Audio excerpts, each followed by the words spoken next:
Vietnam has reached a sudden fracture in its demographic stability. The golden population structure is ending as the fertility rate falls to a historic low. This line chart plots the sharp descent of Vietnam's national total fertility rate over the past decade. The deficit is most acute in the mega Ho Chi Minh City region, where the rate fell to 1.51 children per woman by 2025. Recognizing the threat of an aging workforce and a shrinking tax base, the government enacted a significant legislative reform. On June 3, 2026, the National Assembly passed the amended Ordinance on Population, officially abolishing the decades-old two-child limit. Yet the removal of legal ceilings on family size has failed to stimulate birth rates in the urban core. National demographic objectives are currently locked in a direct conflict with the spatial realities of the local urban real estate market. Macro-level pro-natalist laws fail when a city's physical built environment is inherently hostile to family formation. Since 1986, the mega Ho Chi Minh City region has physically and economically expanded into the primary engine of the Vietnamese nation. To accommodate rapid growth and curb urban sprawl, municipal planners adopted high-density, transit-oriented development strategies. Historically, the city was defined by low-rise Vietnamese row houses, known as Nham Pho, and spontaneous alleyway settlements where daily life relied on ground-level community interaction. That traditional fabric is being replaced. Developers are now prioritizing a housing template of hyper-dense vertical apartment complexes. To measure the human cost of this transition, researchers analyzed survey data from 239 households across the extended metropolitan region, isolating how housing typology dictates reproductive choices.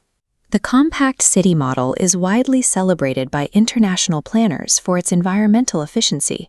In the Global South, however, it carries unrecognized demographic costs that are now becoming visible. This bar chart compares the mean intended fertility of urban residents based on where they live.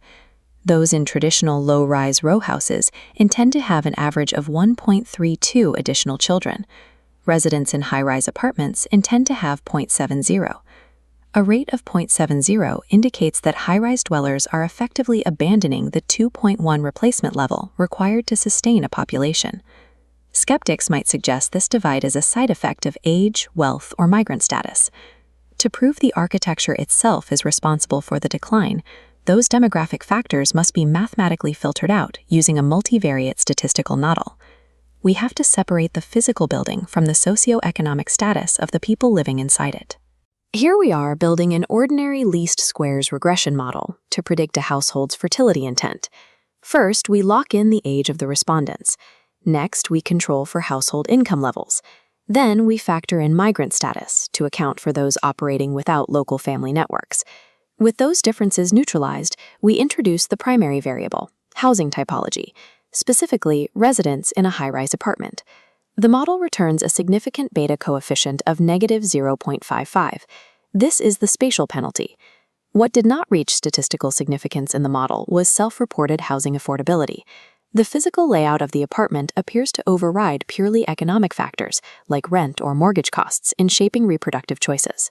Holding all other factors equal, the act of relocating a family into a vertical condominium directly suppresses their intention to have a child by more than half. The transition to vertical housing forces a biological isolation process known as forced nuclearization. In Vietnam, the multi-generational household is an essential economic survival strategy for navigating rapid development. Young parents face a structural childcare gap. Statutory maternity leave ends at 6 months, while public kindergarten eligibility generally does not begin until 18 to 36 months. Co-siding grandparents bridge this gap, providing unpaid and flexible childcare. This is a top-down look at a standard 60-square-meter urban apartment. When placing a young couple and child inside, a multi-generational arrangement becomes physically impossible. The 2024 land law escalated land acquisition costs, forcing developers to compress apartment footprints further to maintain profit margins.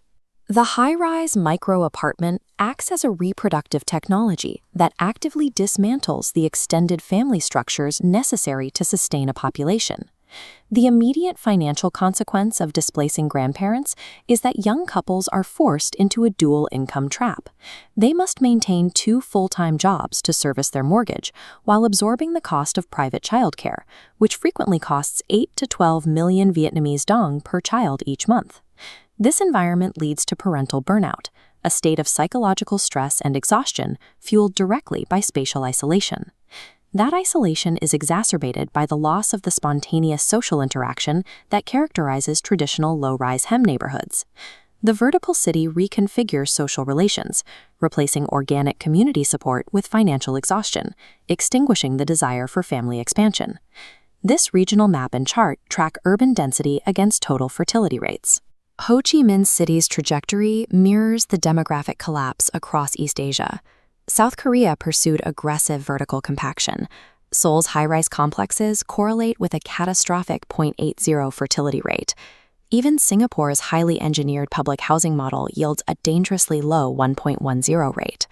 Against this regional backdrop, the 2026 population ordinance in Vietnam is insufficient.